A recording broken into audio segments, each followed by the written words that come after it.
adoro, canta. Eu te adoro, Jesus. Toma o teu lugar em mim. Venha ver mais uma vez fogo abrasador. Canta, igreja. Eu te adoro, Jesus. Toma o teu lugar em mim. Venha ver mais uma vez fogo abrasador. Eu te adoro, vai! Eu te adoro, Jesus. O quê? Em mim, venha ver mais uma vez fogo abrasador. Venha ver, venha ver mais uma vez fogo abrasador.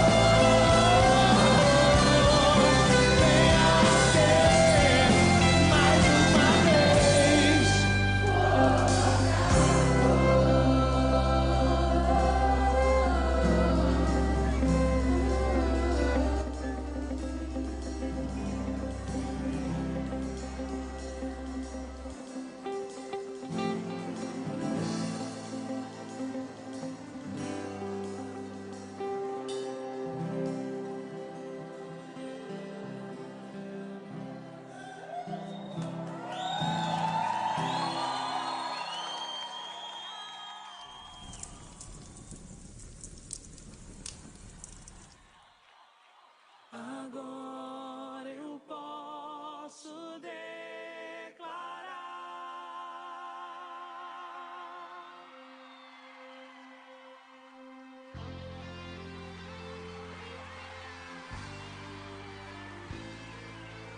você é livre.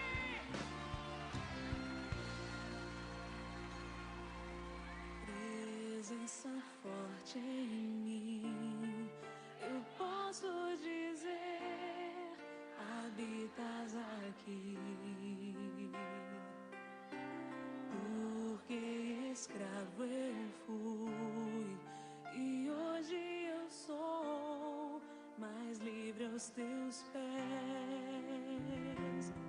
Sentido na vida minha alma encontrou, tua mão poderosa veio e me levantou. Agora eu posso declarar: hoje livre sou, tenho sede da tua graça cada dia mais. Sou mais forte, vou mais longe quando aqui estás. Com palavras de amor, te adoro, Senhor. Hoje livre sou, meu tesouro, minha herança, meu supremo bem.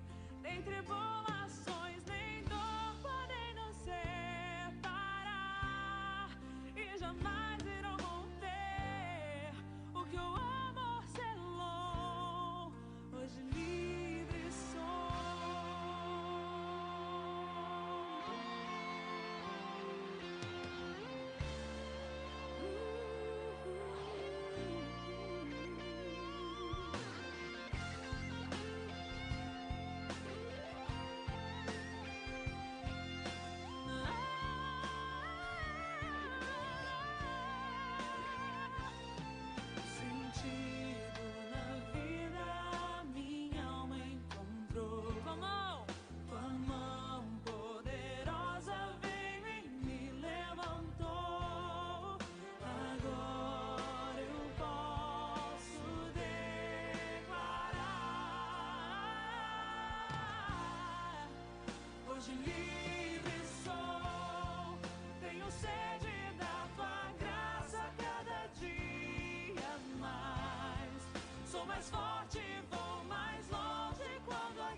Começa agora o programa Café com a Bela. Vem com a gente! Queridos ouvintes da Rádio Restauração, bom dia. É uma alegria estar com vocês mais uma quinta-feira. Olha só, eu já quero começar o programa pedindo para vocês fazerem um Pix de R$1.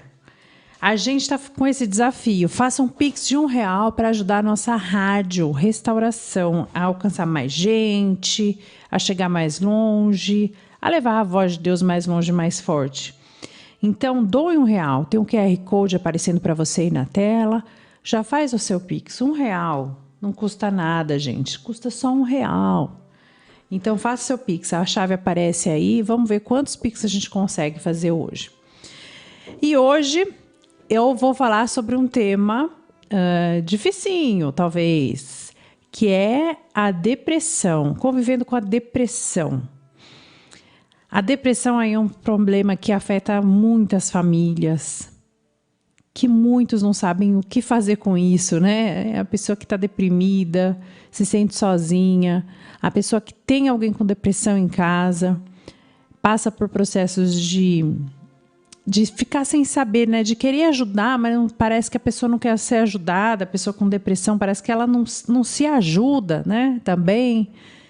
Então, a gente vai falar sobre esse tema aí. E eu estou trazendo para vocês hoje como referência. Tenho muito mais, tá? Tem outros livros lá em casa, mas acabei não trazendo. Mas, assim, um livro que é do Viktor Frankl, que é um psicólogo no campo de concentração. Ele não fala especificamente da depressão, mas imagina a situação dos prisioneiros no campo de concentração. É evidente que com tantos transtornos, maus tratos, doenças, sarnas que eles tinham, né? Falta de momentos até de alegria, muitos deprimiam. E o Viktor Frankl é um psiquiatra, que ele já era psiquiatra quando foi preso, judeu, levado ao campo de concentração, e ele começou a observar o que acontecia lá no campo. E nesse livro ele faz um relato aí de como que foi a vida e como que ele viu que as pessoas conseguiam vencer. Como que os prisioneiros que conseguiam sair daquele estágio de depressão mesmo, como que eles agiam para não se deixar abater, não se deixar morrer. E ele foi um desses, né? Então a gente vai comentar aí ao longo do programa. E também o livro da Marianne Rojas Estapé, que eu já falei para vocês antes, né? O meu está até encardido aqui de tanto que eu carrego. Como fazer com que coisas boas aconteçam. Ela é uma psiquiatra espanhola. E aí nesse livro ela fala, né, entre outras coisas, da depressão, da ansiedade, né? Que são os maus dos nossos tempos. Então, enquanto eu vou dando meu golinho de café aqui, eu convido vocês a já compartilharem esse programa para mais pessoas, para gente que sofre com esse mal, gente que tem familiares que sofrem deste mal. E eu vou te convidar a estar muito atento às pessoas à sua volta também. Esteja atento. E eu vou falar um pouquinho dos sinais da depressão e eu vou dar um depoimento meu, um testemunho meu sobre o assunto. Pois é, crianças e adultos, eu já tive depressão e eu vou comentar com vocês. Uma pessoa até me falou assim, não comenta não fala de você não, porque tem muito estigma. Olha, gente, eu acho que eu sou... Tem estigma sim, mas eu acho que Deus me convida a partilhar. Por quê? O fato da gente ter vergonha de falar sobre o assunto não ajuda nada. A pessoa que tem a depressão, a pessoa que tem familiares assim, não sabe como lidar. E eu penso que como eu passei por isso, tem um porquê, né? Tudo tem um porquê. E provavelmente o porquê foi para ajudar mais gente. Então, convido as pessoas a partilharem aqui, a estarem aqui neste programa de hoje, tá? Deixa eu dar meu golinho de café.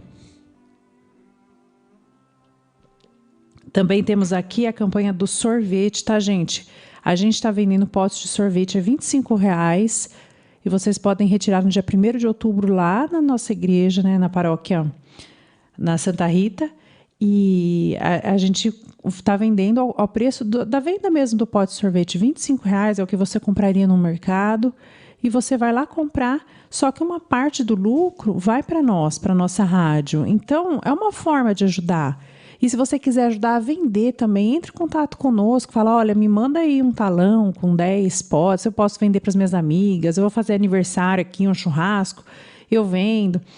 Então, esse tipo de promoção é muito legal. Porque, assim, coisa que a gente compraria mesmo. Então, vai ser lá a sorveteria Doce Verão, tá? Que está promovendo isso, a gente vai retirar na paróquia. Mas entre em contato, não esqueça, gente, quando a gente pede, por favor, a gente quer ter adesão. A gente tem ideia dessas campanhas e tal, porque a nossa rádio precisa, a gente precisa dessas doações para manter a nossa rádio. Vocês sabem, né? Quem não tem o aplicativo da nossa rádio, baixe, por favor. Assim, com o app, vocês podem ouvir sempre a nossa programação, O app é gratuito, está disponível para Android lá no Google Play. Então vai lá, Rádio Web Restauração, o símbolo é esse que vocês conhecem, que é laranja com azul marinho. E vocês são muito bem-vindos a escutar a nossa programação 24 horas por dia, tá bom? Então, queridos, feitas todas as propagandas, vamos falar um pouquinho sobre a depressão, né? É a doença do século, né? A depressão, ela anda muito junto com a ansiedade, tá, gente? Então, assim, ansiedade e depressão, elas são irmãzinhas. Às vezes a pessoa está ansiosa, às vezes está deprimida, ou conforme a genética da pessoa se manifesta de uma carga, assim, a doença ela vai se manifestar do jeito ansioso ou do jeito deprimido, né? É como se fosse assim, a depressão é o excesso de passado e a ansiedade é o excesso de futuro. Mas as pessoas que padecem disso, o que elas não estão, né, onde elas não estão é no presente. E é o presente que é o nosso presente de Deus, é o presente que a gente deve viver e saborear, né? Então, quando a pessoa está cometida de ansiedade ou depressão, ela fica mergulhada em muitos pensamentos. O ansioso pode até parecer que está feliz, está com euforia, ele está elétrico, está querendo fazer 1000 coisas. Só que a verdade é que ele é aquela pessoa que ele muito se mexe e pouco faz. Sabe aquela pessoa que tem tantas ideias, mas não consegue concretizar? Uma pessoa que senta para trabalhar e as ideias vão vindo e ela vai ficando desconcentrada. Vem uma mensagem, ela perde foco. Ela esquece das coisas porque a mente dela está como se fosse acelerada, né? E a pessoa deprimida é o contrário. Então, a pessoa também não consegue se concentrar porque ela está com uma energia muito baixa. Ela não está conseguindo pensar. A memória também não funciona. Mas é aquela coisa, o sentimento interno não é aquele de ansiedade, de eu tenho que fazer, que é o que ocorre na ansiedade. Na depressão é o sentimento que vem, o sentimento negativo de não consigo pensar, não consigo estudar, não consigo trabalhar, nada comigo dá certo, vai tudo dar errado. E a pessoa vai entrando nesse estado. E a depressão, ela suga a energia da pessoa. A ansiedade também, né? Então, sugam a energia da pessoa. Como é que a pessoa vai sair da depressão, sair da ansiedade? Gente, é um processo muito lento, talvez dure a vida toda. A gente tem que ter consciência disso. Ter uma pessoa com depressão ou com ansiedade em casa, ou você ser uma pessoa com depressão, ansiedade, a gente vai ter que simplesmente aceitar que é aquele espinho na carne. Pode ser que seja aquele espinho na carne, né? Acho que fala São Paulo, né? Que é que a gente vai levar para o resto da vida, vai tocar, né? Vai ter momentos piores, momentos melhores, talvez nunca cure. Tem gente, obviamente, que cura, tá, gente? Não vamos perder as esperanças. Tem gente que tem uma depressão aí, por exemplo, uma depressão pós-parto, uma depressão por algum fator, perdeu algum ente querido, né? Quando a gente perde o chão, né? De repente acontece um acidente, um fator inesperado, perde um ente querido e acontece alguma coisa na nossa vida, a pessoa fica sem chão. Isso vem por um período, né? Aí a pessoa trata lá 2 anos tomando remédio e tal, e depois tem alta. Então, existem pessoas que conseguem ter alta, mas infelizmente tem uma porcentagem, uma pequena porcentagem de gente que é como se fosse reincidente, né? Ela não consegue sair do remédio, porque quando ela sai, já voltam os sintomas, né? E essa pessoa vai ter que tomar remédio para o resto da vida, né? Mas o que é importante a gente saber? Quando uma pessoa está com depressão ou ansiedade também, o que a gente pode ficar sem saber o que fazer e a gente fica até com raiva, sabe? Quando tem gente na nossa família que fica deprimido, né? Fala, putz, só fica dormindo, aí não faz nada, a pessoa lerda, né? Ai, meu Deus, não dá para contar com ela para nada, só dorme. Porque o deprimido, ele dorme muito, né? Ou a outra, ai, mas fica me atrapalhando. Eu imagino uma pessoa acelerada, né, na casa. Nossa, ansiosa, fica acelerada aí, fica fica se mexendo, fica perturbando, derrubando coisa. Nossa, que irritante, né? Então, isso pode ser um fardo, sim, para aquela família, né? Aliás, né? Um fardo, né? No momento, né? Para aquela família. Mas o papel do familiar aí é ser o condutor daquela pessoa. Você vê uma situação, você vê que não está bom, que o seu filho está ansioso, que o seu marido está ansioso, que a sua esposa, que alguma coisa que não está batendo, né? Pensa assim, puxa, mas não era assim, né? Essa pessoa não era assim e agora só quer dormir, não quer mais comer, ou tá comendo demais, né? Tá esquisita, né? O que está acontecendo? Não se omita. O papel do familiar é ser aquele que levanta, é aquele sirineu que vai carregar a cruz junto. Vai pegar e vai erguer aquele que está derrubado e vai levar para o médico e vai buscar um tratamento e vai ver todos os meios para fazer aquela pessoa se recuperar. Quando a gente fala também nesse mês, né, Setembro Amarelo, né, o mês de prevenção ao suicídio, por quê? Porque muitas vezes acontece da pior forma possível, né? Uma pessoa que tira a sua própria vida e daí as pessoas da família falam, mas ele não dava sinais, a gente não sabia que ele estava assim, ninguém imaginava, ele estava trabalhando ou ela estava trabalhando, né? Normalmente, convivendo e tal. Eu não sabia que ela era deprimida, ou não sabia que estava nesse ponto. Gente, uma pessoa que chega ao ponto de tirar a própria vida, ela não chega no momento assim, nossa, agora me deu uma ideia, eu vou tirar minha vida, né? Pá! Não, ela tá com esses pensamentos recorrentes já faz muito tempo, né? Até ela concretizar. E ela dá sinais, sim. E qual que é o papel do familiar, do amigo? Você pegar e arrastar essa pessoa para o médico, você arrastar essa pessoa para a cura. Muitas vezes, quando uma pessoa está sofrendo, o que a gente fala? Lê esse livrinho aqui, ó, vai te ajudar. Olha, lê esse de autoajuda, vai te ajudar.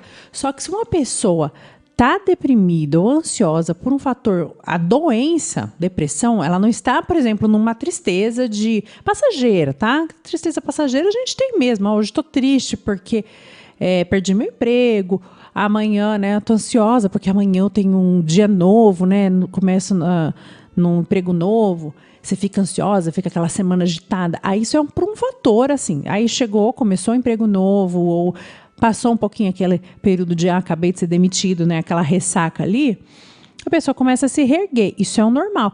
Para essas pessoas que estão passando por esses momentos passageiros aí, o livrinho, ele vai ajudar. A pessoa vai, de fato, conseguir ler e se sentir melhor, usar as técnicas lá para acalmar, ver a respiração, pensar positivo e vai conseguir sair daquele estado passageiro. Mas uma pessoa que já está com a doença instalada, ou seja, que não é um caso passageiro, ela foi para um patamar mais fundo, né? Para o patamar patológico. Aí essa pessoa precisa de tratamento médico. Pode dar choque, né? Eletrochoque, como o pessoal dava antigamente, pode bater no seu filho para falar reage e tal. Pode fazer o que quiser, ela não vai reagir, ela vai ficar cada vez pior se ela não tiver um tratamento médico, tá? Então, quando acontece, né, de alguém na nossa família ou algum conhecido está com sintomas comportamentais esquisitos, a gente deve abrir o olho. Porque muitas vezes a pessoa não consegue se salvar sozinha, tá? Na depressão, especialmente, ansiedade menos, né? Mas também tem dificuldade. Mas nessas questões de fatores psicológicos, essas doenças psíquicas, a pessoa muitas vezes não consegue sair desse buraco sozinha. Ela precisa que alguém leve ela do buraco. Ela está lá no buraco. Então imagina, não adianta eu ficar jogando corda, eu jogar corda, eu falar sobe, escala, sai dessa, né? Escala o buraco. A pessoa não tem força. Ela não tem força muitas vezes para pegar a corda e subir. Então, quem vai ter que descer lá, amarrar ela e puxar é você. Então, muitas vezes, essa pessoa ela vai para um psiquiatra, ela vai arrastada. Sim, muitas vezes é assim. Olha, tô vendo que você tá mal, já marquei psiquiatra para você e nós vamos. Né? Não quero ir, que não sei o que, não se preocupe e tal. Não, eu vou com você, eu passo na sua casa, eu te busco, eu te levo, fico lá na sala de espera, entro da consulta se precisar. É assim que uma pessoa deve agir com um doente mental, que é uma doença da mente, né? Não no sentido pejorativo, tá, gente? Mas no sentido de é uma doença da mente, tá? Então, a gente deve ter essa consciência de que nós somos os salva-vidas daquela pessoa. É uma pessoa que não está conseguindo nadar. Puxa, mas ele é esportista, ela é tão alegre, é uma menina inteligente e tal. Por que não consegue sair dessa? Dá essa abraçada, né? A gente fica falando, sai dessa cama, reage e tal. E a pessoa não reage. Gente, não adianta falar. A pessoa que está doente, ela é a que mais sofre com a sua doença, ela é a que mais gostaria de mudar, mas justamente é a que está incapaz. Tá? É como você virar para uma pessoa que tem um problema de, sei lá, uma taquicardia, né? Ela tem uma arritmia cardíaca, né? Então o coração acelera, o coração fica descompassado. Você virar para ela e falar assim, regula seu coração, bate aí, ó, não tá vendo que você tá em repouso? Por que tá tão acelerado? Né? A pessoa não tem controle quando está num estágio assim, de doença. Com a doença instalada, não adianta você virar e falar, programe sua mente, pense positivo, vamos fazer um curso de programação neurolinguística, seja mais grata a Deus e tal. Não adianta, gente. A pessoa, ela não está com um domínio. Por quê? Porque não é por maldade dela, não é por incompetência dela, não é por burrice dela.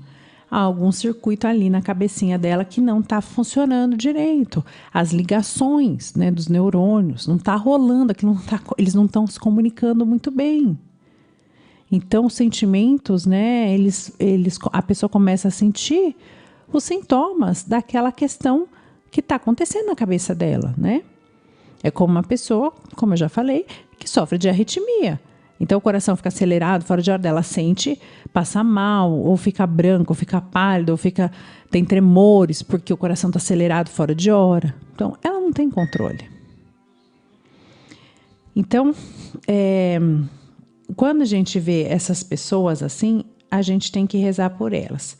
Agora, uma coisa que acontece, né, de fato, eu fico muito chateada quando eu vejo até gente da igreja falando,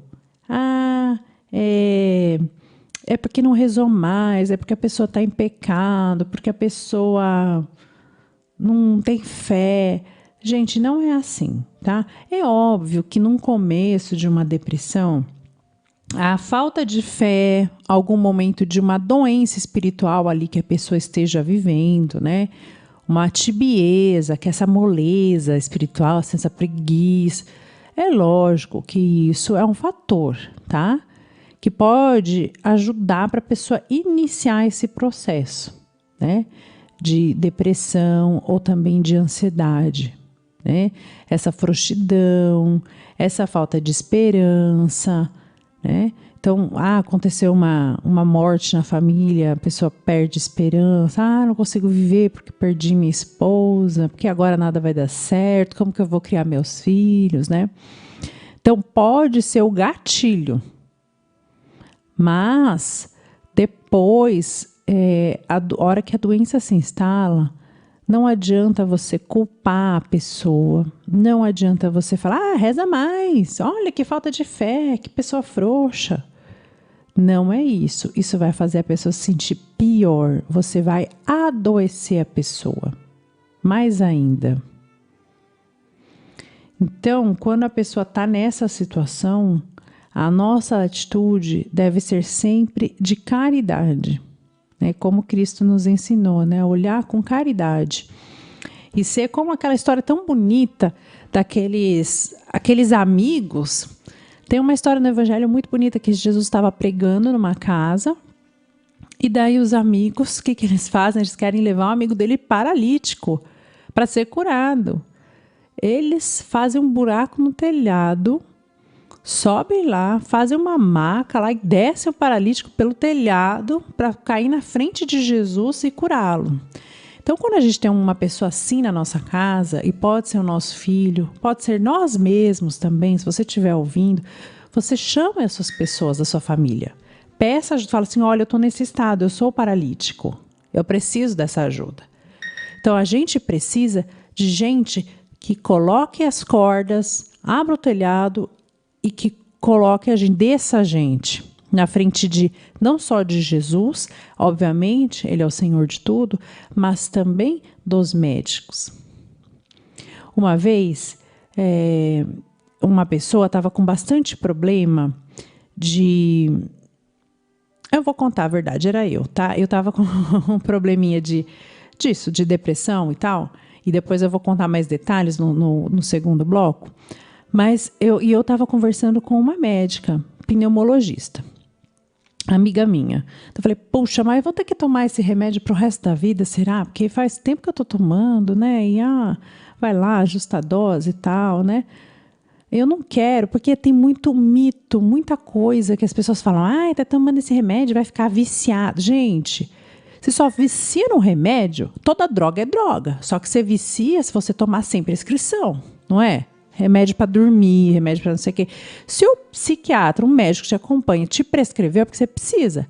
Aí ela virou para mim e falou assim, olha, Isabela, é o seguinte, tem gente que tem doenças do pulmão, né? Como ela é pneumologista, é a doença do pulmão. Por exemplo, uma doença crônica, uma asma, uma bronquite. Vai usar a bombinha pro resto da vida. Fazer o quê? O pulmão dela não funciona direito sem esse troço. Sem esse medicamento, precisa dessa dose. Se o seu cérebro, nesse momento, ele está assim, ele não está funcionando direito sem o remédio, vai tomar o remédio. Você tem que ver o cérebro também como um órgão. É um órgão do corpo, está com problema, a gente dá um remédio. Não ficar viajando na maionese que, ai meu Deus, sou dependente do remédio.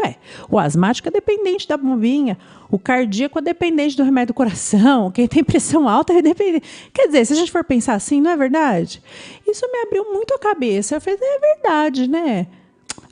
O cérebro é um órgão também. E se é um órgão que não está produzindo alguma substância necessária para o seu funcionamento? E se esse remedinho faz ele produzir?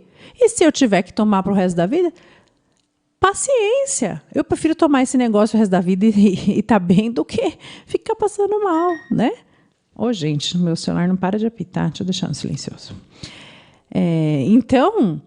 Então é isso, gente. A gente tem que desmistificar, sabe? A pessoa já está doente, já está com depressão, já está com ansiedade e os familiares muitas vezes estão lá. Fica tomando esse remédio. Olha, só toma remédio, não dorme sem remédio, não acorda sem remédio, né? Isso aqui. Gente, o que isso ajuda? Sério. Cai na real, né? O que ajuda, né? Você vira para um hipertenso e fala isso? Ai, meu Deus, não vive sem um remédio? Você vira para uma pessoa que tem colesterol alto, que toma as estatinas da vida e fala, olha só você, tomando remédio de novo. Não. Então, por que essa atitude para quem tem essas doenças do cérebro? Porque a gente tem que pensar assim. Quando a gente fala em doenças mentais, né, parece aquela coisa assim, é louco. Não, a gente tem que pensar isso. Doenças do cérebro. Porque, no fundo, é essa a questão, né? Algum neurotransmissor que não está funcionando, né? Que está vindo a mais ou a menos por algum probleminha lá. Vai saber que problema, né? Vai saber se é fator genético, se não é, se é alimentação, se não é, né? Porque é óbvio, gente, que tem hábitos que não são saudáveis que fazem a gente desencadear essas doenças. Então, é como eu falei, ou pecados também. É a moleza espiritual, a falta de fé, falta de confiança em Deus, né? Aconteceu, perdi o emprego e, meu Deus, como o Senhor é justo comigo, todo mundo tem emprego, né? Uma vez um padre que me atendia falou assim, é o seguinte, eu sou careca, onde eu vou só enxergo gente cabeluda. Então é assim, a gente tem um problema, a gente está sem emprego, a gente parece que todo mundo à nossa volta tem emprego, a gente está pobre, todo mundo à nossa volta está rico, a gente está tá com uma doença. Parece que todo mundo à nossa volta tá saudável. É assim, a gente enxerga, parece, né? A gente vai direto naquilo que a gente não tem, né? Então, isso é óbvio, essas comparações, né? Esse tipo de pensamento vitimista, né? Oh, meu Deus, essa cruz está muito grande.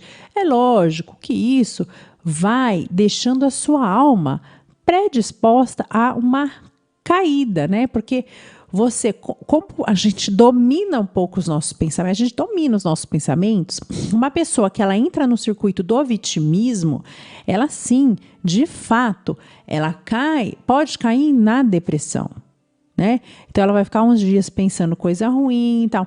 Se ela não conseguir sair dessa sozinho, chegar um dia e falar, gente, basta, eu vou tentar ser mais grata a Deus, eu vou aceitar esse sofrimento, ó, tô sem emprego, meu patrão não tá me pagando, o marido não sei o quê, né, tá bebendo, sei lá. Ou você fala assim, meu Deus, me ajuda a aceitar essa realidade. Essa é a cruz que o Senhor me pede, né? Então, a pessoa pode ter essa decisão e assim sair desse início de depressão. Mas, quando isso já desenvolveu muito, ela já começou a alterar até a química cerebral dela. E os circuitos. Daí é necessário o remédio. Então, gente, eu acho, não sei se eu misturei as estações, eu não sei se eu estou sendo clara, tá? Vocês podem comentar aí, quem estiver no Facebook, no YouTube, ou quem estiver nos escutando pelo app da rádio, que eu sei que a maior parte das pessoas está nos escutando pelo nosso aplicativo, né, pela rádio. Então, faça suas observações, se quiser mandar uma mensagem. Mas então é isso. A gente tem que saber olhar com compaixão para esta pessoa. Não precisa julgá-la, não precisa dar lição de moral, tá? Quando a gente é duro com uma pessoa deprimida, a gente deixa ela mais deprimida. Ah, você seu mole, ó, que falta de fé e tal. Quando ela já está deprimida, gente, ó, só vai afundar ela mais ainda. Então a gente tem que ter esse olhar misericordioso. O olhar é um paralítico, não adianta eu falar para ele, anda meu filho, anda. Não vai andar, eu tenho que carregar, pôr a cordinha, levar a maca, abrir o telhado e levar ele. Lógico, entregando para Deus, que sabe todas as coisas, mas encaminhar para bons profissionais. E aí eu acho interessante também falar que muitas vezes a pessoa está um pouquinho mal e, vou num psicólogo. Quando é depressão mesmo, o psicólogo é óbvio que vai te ajudar a ter outras ferramentas humanas para sair disso. Mas o que está precisando ali, para dar um tilt ali no cérebro da pessoa e né, dar uma ligadinha, é remédio. Então não tenha medo de levar no psiquiatra uma pessoa dessa. Não tenha medo de ir no psiquiatra. E uma dica que eu dou para as minhas amigas, né, para as pessoas que falam comigo, é que geralmente, meu marido eu acho que está com depressão. E homem muitas vezes muito reticente, né? Não vou em psiquiatra não. Eu falo, marca um neurologista. E às vezes o neurologista é menos impactante para a pessoa, né? Ela não vai no psiquiatra. O neurologista vai dar o mesmo remédio, porque não tem muitas opções de remédios psiquiátricos, né? Tem, uns 10 remédios, né? E aí eles vão combinando conforme a pessoa. E qualquer clínico geral está apto também a receitar esses medicamentos. Então, às vezes a pessoa tem um preconceito, ou se não tem jeito, sabe? Se não dá para ir no especialista, leva no neuro, leva no clínico geral, né? E fala. E a pessoa, às vezes, sem falar, você está com depressão, o médico com jeito vai falar, toma esse remedinho, você vai se sentir melhor, sem falar para que é, entendeu? E é o jeito, né? Então, aí é uma dica para vocês. Eu espero que vocês continuem compartilhando esse programa, manifestem aí. Se você vive de depressão, deixa o nosso comentário, entra no YouTube, no Face, que eu vou ler os comentários se vocês quiserem falar, tá? Eu vou fazer um intervalinho agora, é o tempo de vocês fazerem os comentários, mandarem para os amigos, mandarem para quem tem esses problemas na sua família, em casa, e fazer o Pix de R$1 aqui para nossa rádio, tá bom? Ouça uma música que eu já tô de volta.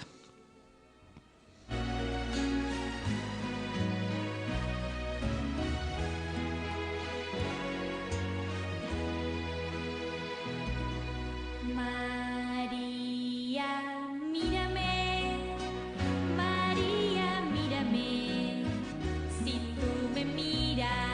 Él también me mirará.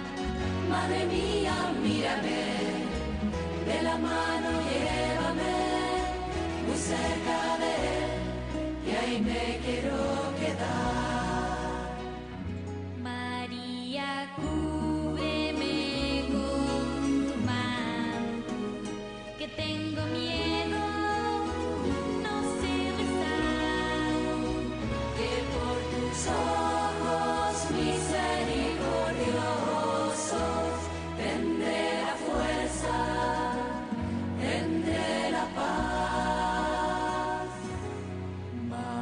María, mírame, María, mírame, si tú me miras, él también me mirará. Madre mía, mírame, de la mano llévame, muy cerca de él, que ahí me quiero quedar. Madre, consuélame de mis penas, es que no quiero ofenderle más, que por tus ojos misericordiosos quiero ir al cielo y verlos ya. María, mírame, María, mírame, si tú me miras, él también me mirará.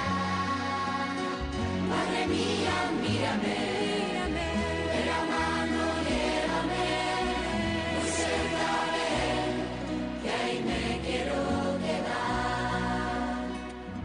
Madre, acógeme en el pesebre, junto a tu niño y a San José, que por tus ojos misericordiosos toda mi vida sea un Belén. María, mira, María, mira, María, mira, María, si tú me miras, él también me mirará. Madre mía, mira, María, mira, de la mano llévame, llévame cerca de él, que ahí me quiero quedar. En tus brazos quiero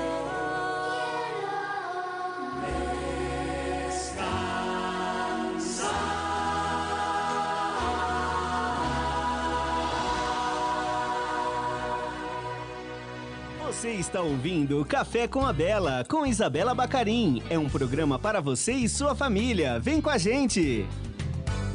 Queridos ouvintes, voltamos aqui. Espero que vocês tenham feito Pix. De R$1, gente. R$1, hein? Vamos lá, o QR Code tá aí. E a campanha de sorvetes continua. Compre um pote de sorvete. Se você não tem o contato da rádio, fale comigo, manda uma mensagem aí que a gente dá um jeito. Olha, o Viktor Frankl, falando, né, voltando ao tema, o Viktor Frankl, então, ele é um psiquiatra austríaco. Ele já estudava psiquiatria, psicanálise, já conhecia até Freud e tal, né, esse pessoal uns precursores aí, quando começou a ter perseguição aos judeus. E o pai dele falou assim, filho, foge para os Estados Unidos, vai lá, porque ele já tinha uma bolsa, parece, lá em Harvard, ele ia fazer, né, os estudos dele e tal, então estava tudo ajeitado para ele ir para os Estados Unidos. Mas aí ele falou assim, mas ele pensou bem, né, acho que ele era filho único. Puxa, mas eu vou fugir para os Estados Unidos, deixar meus pais aqui, 2 idosos judeus sendo perseguidos sozinhos aqui? Não dá. E daí ele resolveu ficar. E ele fala, né, foi uma decisão consciente, né, assim, um martírio consciente, mas ao mesmo tempo o meu dever de filho me chamava, não ia deixar meus 2 pais idosos lá passando privação por causa de guerra.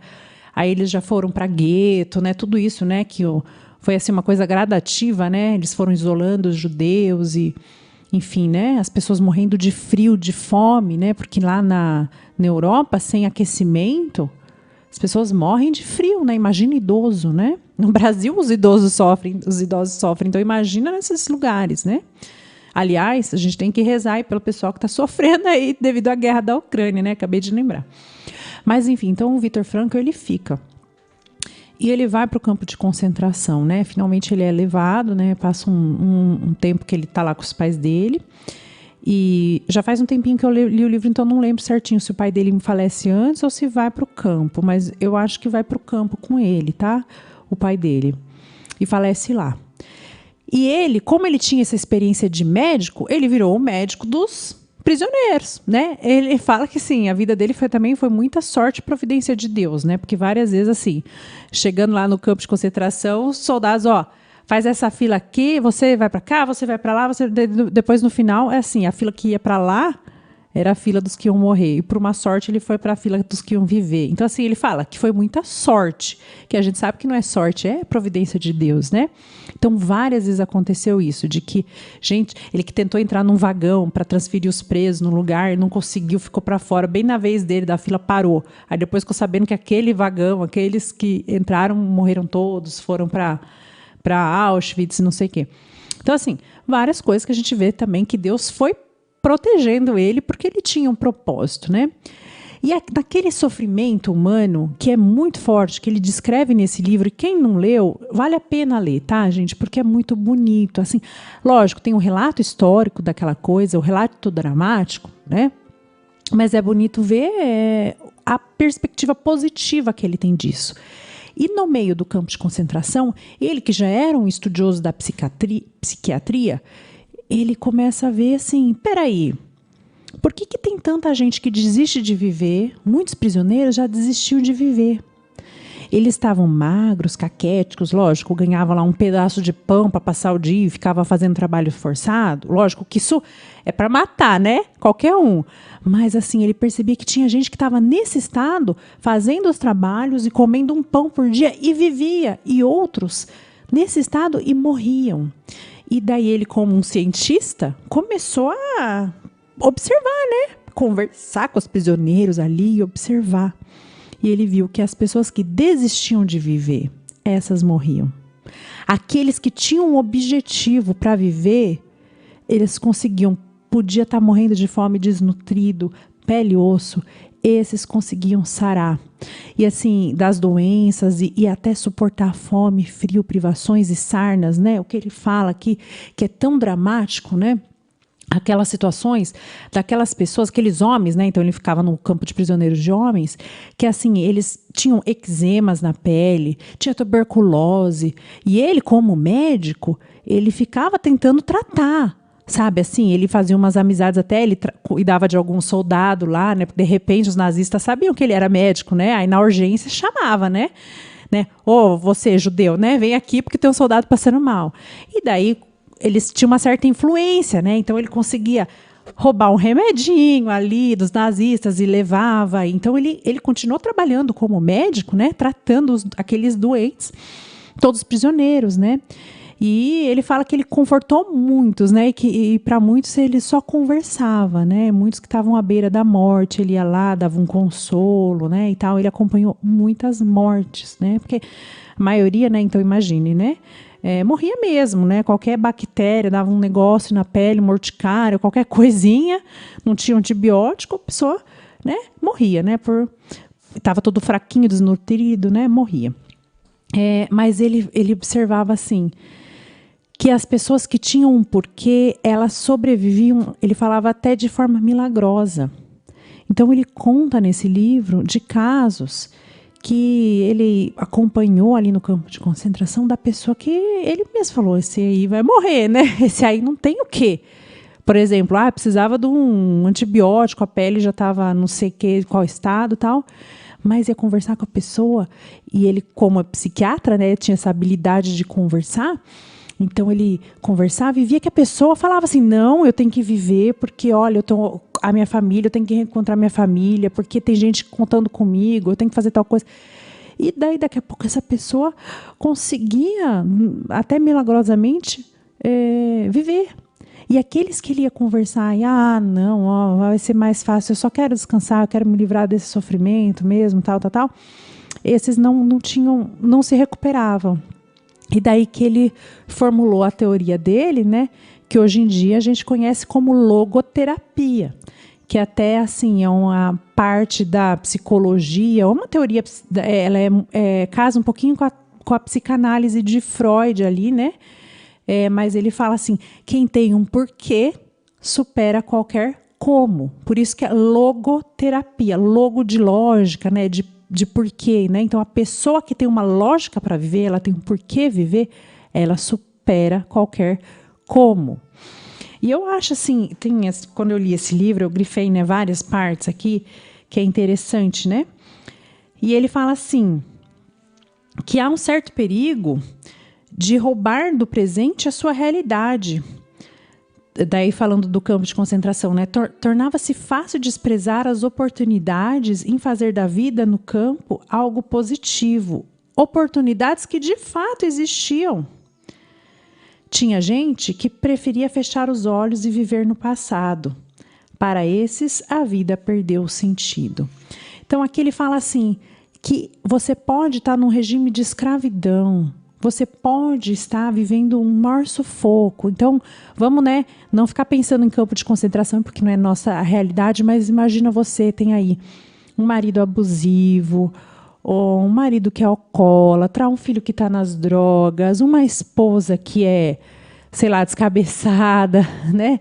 Uma esposa que está depressiva, né? Então, você tem uma diversidade aí no seu dia a dia.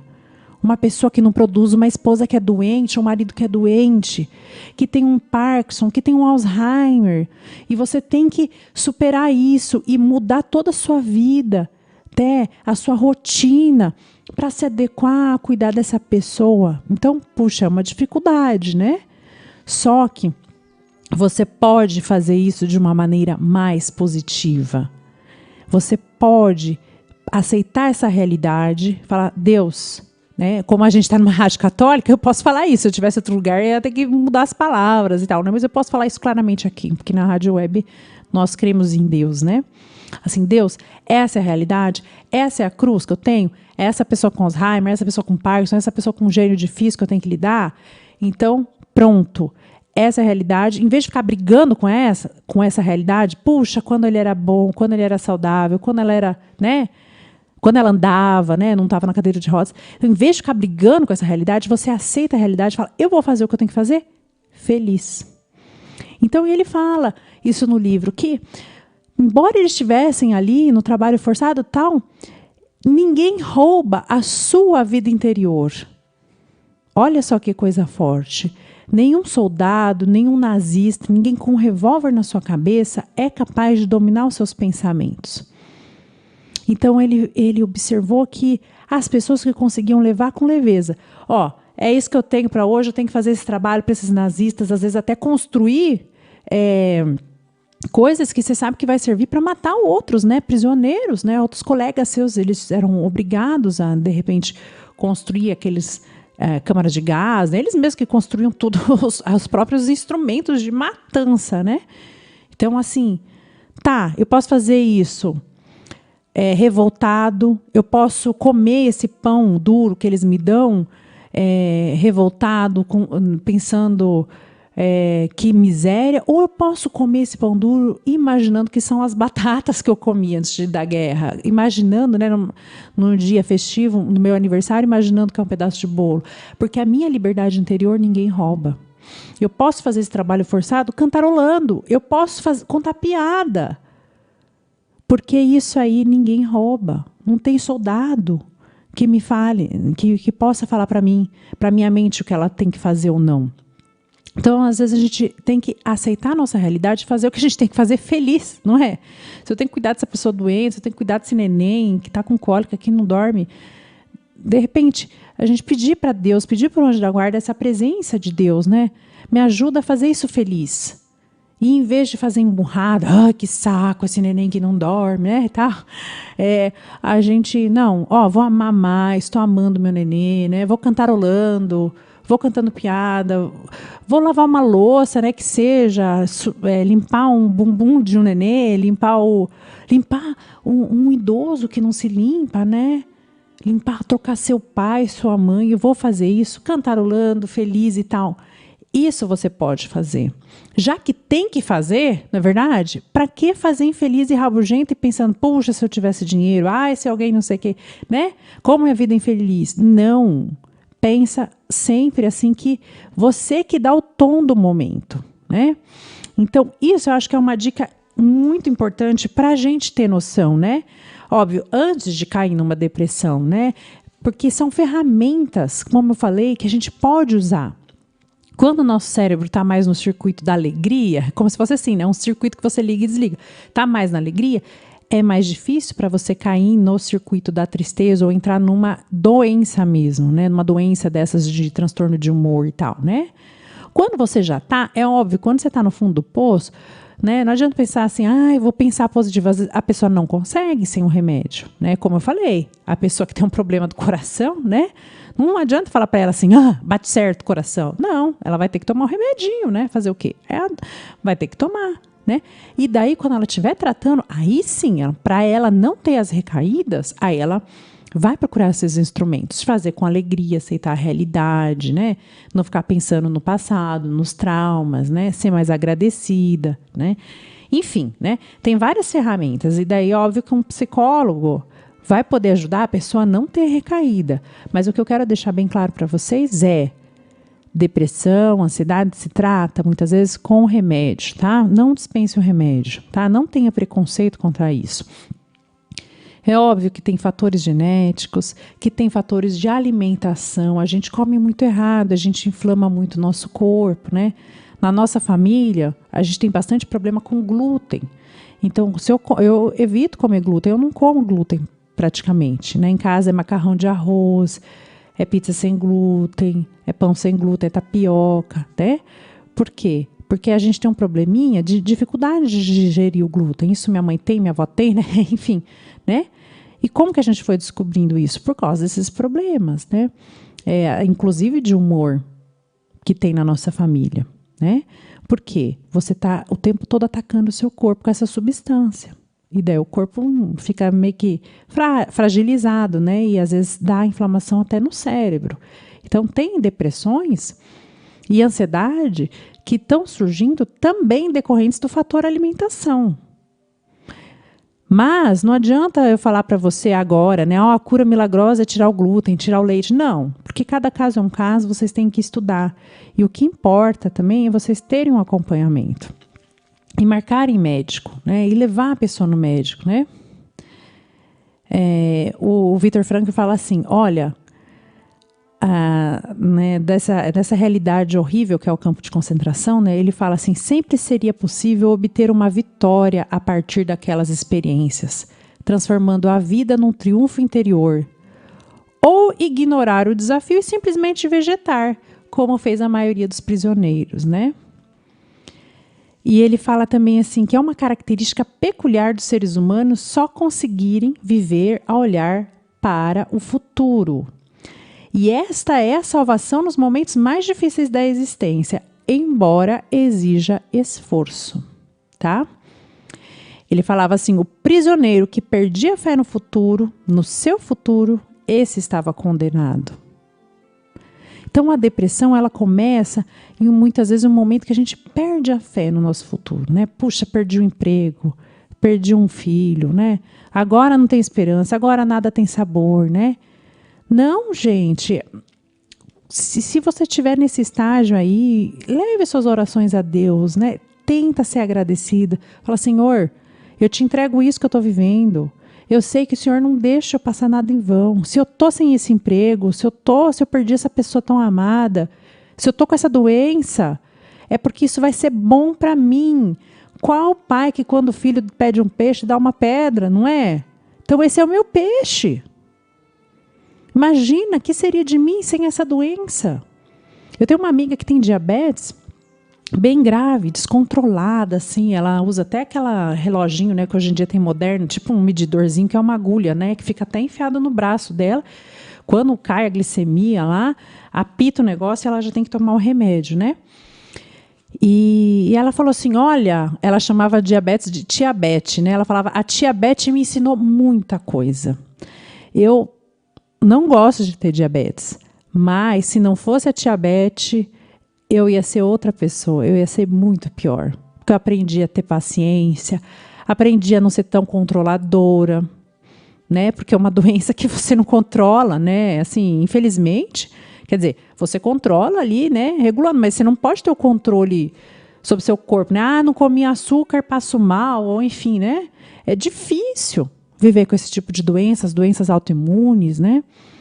Então, se a pessoa tem essa doença e se chegou nesse estágio, né? É óbvio que a gente não quer que ninguém chegue nesse estágio, né, gente? A gente quer que as pessoas busquem tratamento, melhor e tal. Mas se de repente você chegou num estágio, tem alguém na sua família que está com o diagnóstico de uma doença incurável, é assim, é o peixe que Deus está me dando. Então, é esse peixe que eu tenho que agarrar e comer. E fazer dele um belo peixe assado, sei lá, né? Porque é essa a minha matéria de santificação. Porque talvez se eu não tivesse esse peixe, se eu não tivesse essa doença, eu ia ser uma mãe mais controladora, eu ia ser um pai mais impaciente. Talvez seja esse câncer que vai modular, me fazer ser melhor para os outros. Fazer eu me santificar, né? Porque no fundo é isso, né? Ser de perfeitos como o vosso Pai é perfeito, né? No fundo, Deus ele está nos chamando a isso, a perfeição. E o Viktor Frankl, olha só, eu acho tão interessante, porque ele é judeu, né? Não é cristão, mas tinha uma perspectiva, assim, até muito cristã do sofrimento, né? E é a perspectiva que a gente tem que ter, né? Ele fala assim, era necessário...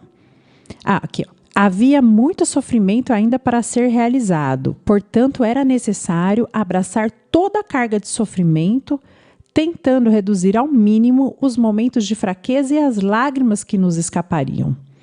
Mas não era preciso se envergonhar dessas lágrimas, pois elas eram a prova viva de que um homem é capaz da maior coragem existente, a coragem de sofrer. Só alguns puderam compreender isso. Constrangidos, confessavam que tinham chorado, como o companheiro que respondeu à minha pergunta de como tinha se curado do edema, dizendo: expulsei-o de mim pelas minhas lágrimas. Vejam, ele é judeu, né? E os judeus não entenderam o valor do sofrimento de Cristo, mas esse homem, ele entendeu o valor do sofrimento humano. Olha só, ele estava muito próximo, né, da nossa fé, né? Um passinho ali para a conversão, né? Infelizmente não se converteu ao morrer, mas eu acho que, né, estava muito nas graças de Deus, né? Então ele fala isso, né? A maior coragem existente, a coragem de sofrer. Olha, o destino do ser humano não é outro senão imitar Cristo. E Cristo, o que ele fez? Ele amou, ele trabalhou e ele sofreu. Então, quando eu sofro, eu corredimo com ele, eu estou participando de um pedacinho da cruz dele, né? Então, que a gente saiba se alegrar, né? Que nós saibamos nos alegrar quando isso, né? Ele fala ainda também, outra citação que eu vou ler, tá? Quando um homem descobre que seu destino é sofrer, ele terá de aceitar o sofrimento como uma missão pessoal, exclusiva e singular. Ele terá de reconhecer o fato de que, mesmo no sofrimento, ele é o único e irrepetível em todo o universo. Ninguém pode aliviar sua carga ou sofrer em seu lugar. A sua oportunidade específica está na maneira como se carrega o próprio fardo. Então, a gente pode carregar o nosso fardo se arrastando, né, e só se queixando, ou carregar o nosso fardo como Cristo carregou, levantando a sua cruz, né, e abraçando-a com amor, né? Essa doença, essa circunstância, essa falta de dinheiro, esses boletos vencendo, é isso que eu tenho para hoje? Com amor. E vamos, né? E óbvio, gente, não não menosprezar as ferramentas que a gente tem aí hoje em dia, né? Tem tanto, até no YouTube, um monte de vídeo, como relaxar, como amenizar, como viver uma vida assim mais leve, né? E a gente pode usar essas coisas, né? A gente usa as ferramentas humanas que a gente pode para sair dessa. Mas, enfim, antes de encerrar aqui o nosso programa, eu falei que eu ia dar um testemunho, né? Que eu fiquei pensando, né? Dou, não dou, mas eu acho que eu vou dar porque é uma coisa forte e pode ajudar vocês. Em cada um dos meus filhos que nasceu, eu tive uma depressão pós-parto, tá? Mais fraquinha na primeira, eu diria que foi se acumulando, e no terceiro foi maior, mais longa, tá? Que chegou a durar 2 anos. A depressão, ela começa quando comigo começa assim, eu vejo que é sempre um desequilíbrio, eu fico muito estressada, eu quero fazer muita coisa, daqui a pouco eu já estou esgotada, dormindo pouco, a cabeça girando, e eu entro no ciclo, como se assim, eu tenho um ciclo de ansiedade, assim, eu fico um período muito ansiosa, né? Por exemplo, quando tem nenê, né? Lógico que tem fator hormonal também, mas assim, você fica ansiosa, você quer fazer muita coisa, lidar com as casas, cuidar do nenê, e dar conta de tudo. E daqui a pouco vem como se fosse uma queda de energia, como se o corpo fala, para, né? E daí vem aquele sono. Então começa com sono, que você, nossa, eu durmo, não, parece que eu não acordo, né? Eu durmo, quero dormir de novo, né? Perde a vontade de viver. E essa perda de vontade de viver é uma coisa que é gradativa e muito sutil. E por isso que a gente tem que ter esse olhar cuidadoso das pessoas, né? Porque a pessoa não vai falar para você muitas vezes, olha, perdi a vontade de viver. Mas ela vai andar com os ombros caídos, ela vai andar triste, ela vai falar que está com muito sono, né? Não consigo trabalhar, minha memória não está funcionando. Então, começa em pequenas coisas. A gente não deve confundir com uma falta de vontade. Estava até falando com a Luciana aqui no intervalo, né? Porque, lógico, tem dia, um dia está chuvoso, que preguiça de trabalhar, não estou com vontade, né? Não está com vontade é inerente à condição humana, ao pecado original, o pecado da preguiça, né? É isso, né? Então, preguiça, todo mundo tem. Eu não estou deprimida porque estou com preguiça. Ou dormir mal à noite, lógico que você fica se arrastando no dia seguinte. Agora, quando é uma pessoa que, assim, aí tá demais, ela dorme 8 horas, daí ela acorda, quer dormir de novo, não pode ter uma brecha que ela vai dormir, ou que fica chorando, né? Tudo que acontece abala ela demais e tudo chora, só emoções negativas, aí você vê que a pessoa está com um problema e você tem que levá-la, sim, né? Então, quando o depoimento, assim, a parte mais forte, quando eu tive essas depressões pós-parto, eu nunca tive aquela coisa de vontade de matar os filhos, né? Igual a gente vê que isso aí é muito raro, né? Isso aí é um caso muito extremo, né? Mas, assim, tinha aquele desânimo, né? Aquela falta de energia, parece que você faz tudo devagar, né? Nossa, até para lavar a louça você vai, parece que é tudo está dando, tudo custa, sabe? Parece que está carregando uma tonelada, né? Ler um livro, por isso que eu falei, né? O livro da autoajuda não resolve, você não consegue ler, você não tem energia, você procrastina, né? Mas uma coisa é assim, que vinham pensamentos repetitivos na minha cabeça, assim, de você é um lixo, nossa, como eu sou um lixo, porque eu não consigo dar conta das coisas, eu sou uma inútil, meus filhos não merecem essa mãe que eu sou, nossa, seria melhor se eu morresse mesmo. Então, esse tipo de pensamento, por que eu estou falando isso? Por causa da questão do suicídio, né?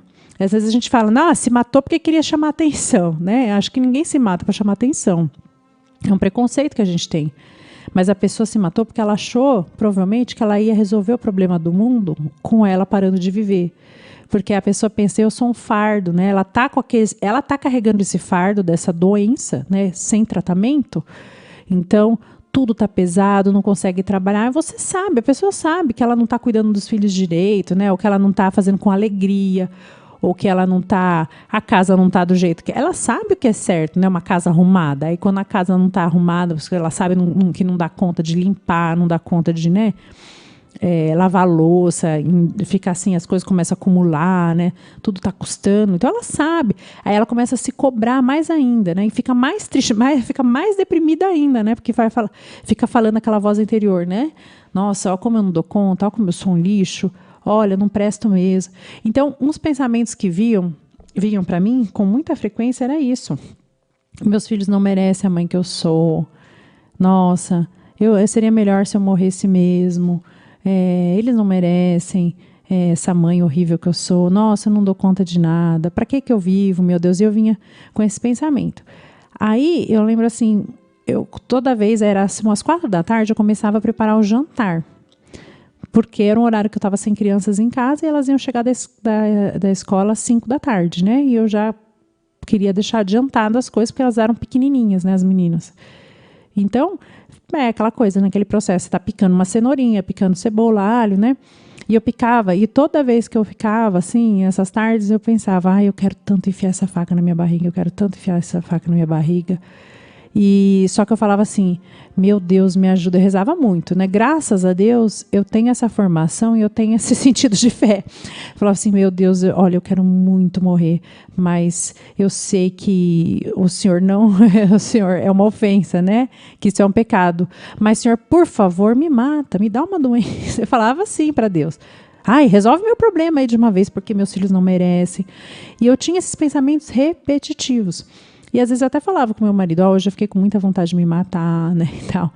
Nunca cheguei às vias de fato, nunca cheguei a nem me cortar, nem nada, porque eu rezava.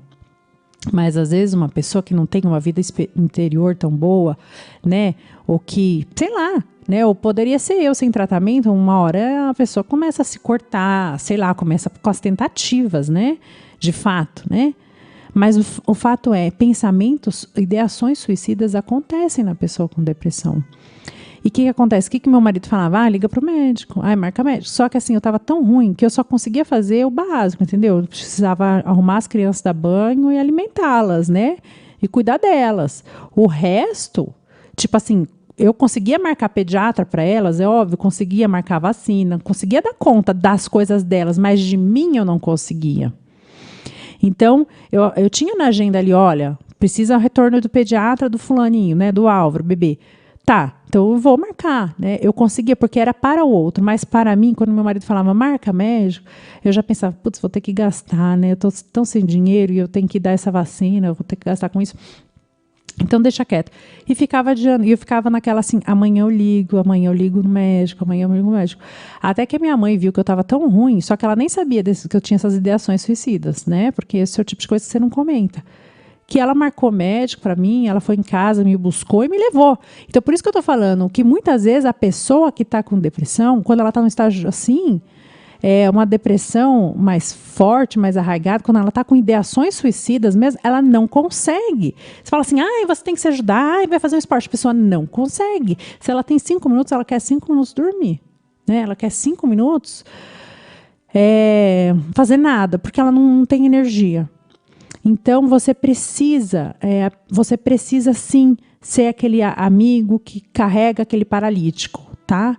Então, muitas vezes a pessoa não vai chegar para você e não vai falar que ela está pensando em se matar ou que ela tem esse tipo de coisa, porque a gente sabe que dá vergonha, que também, né, a gente, como filha de Deus, a gente também sente, puxa, meu Deus, tô te traindo, tô pecando e tal.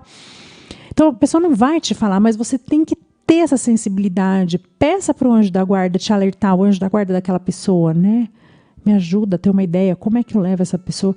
E às vezes é o caso, você vai ter que pegar aquela amiga, ou aquele amigo, ou aquele filho, marcar o médico e falar, a gente vai dar uma saída e eu te arrasto, né? E vamos, e vai, e você leva, e você faz tudo, e você compra o remédio, porque às vezes a pessoa fica com a receita do remédio e não vai nem na farmácia comprar.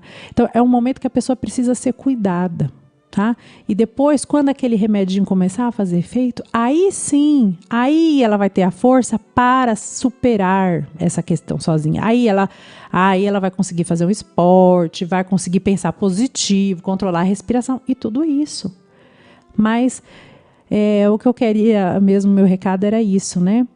Que a gente tem que cuidar dessas pessoas e a gente tem que ser aquele que arrasta mesmo, tá? E se você está com depressão, se você tem sintomas de ansiedade, você ainda está em condições de marcar médico, vá atrás, não deixe. E um exercício que vale muito a pena, né, que é uma dica que todos nós devemos fazer, é o exercício da gratidão mesmo, né? Se você está ouvindo aqui, tenta fazer esse exercício da gratidão. Eu agradeço a Deus pela minha doença, eu agradeço a Deus por essa circunstância. Isso ajuda você, a sua mente, a meio que fazer dá um choque assim de positividade. Não é que vai curar a sua depressão, vai curar a sua doença, mas te ajuda a ter motivação. Porque quem tem um porquê, como diz o Viktor Frankl, aguenta qualquer como, tá bom? Eu espero que eu tenha ajudado vocês nesse programa de hoje. Compartilhem conosco. Olha, passem nas cenas de casa, a nossa patrocinadora do programa. Tem uns enxovais maravilhosos, toalhas. É uma loja que vale a pena prestigiar. Sempre que você for comprar alguma coisa para sua casa, prestigie a Cenas de Casa, que é a nossa patrocinadora, tá bom? Um beijo para vocês, até semana que vem. Você ouviu Isabela Bacarin com o programa Café com a Bela. Te esperamos quinta-feira que vem às 10 horas da manhã. Eu tenho um amor muito profundo, muito verdadeiro pelo Nordeste. Muitas das minhas canções trazem as marcas dessa influência, deste povo, dessa musicalidade. E para cantar uma música comigo hoje, ela não participou do disco, mas eu fiz questão que ela viesse, para trazer um pouco desse Nordeste que eu tanto amo. Luci Alves, com sua acordeon, para cantar conosco.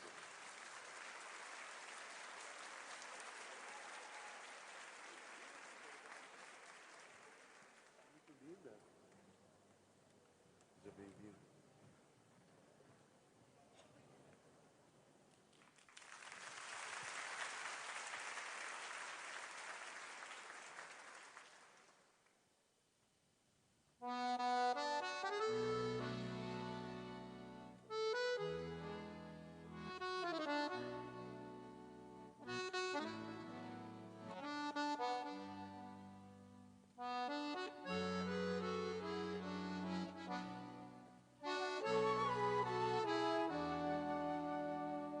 Não sou perfeito.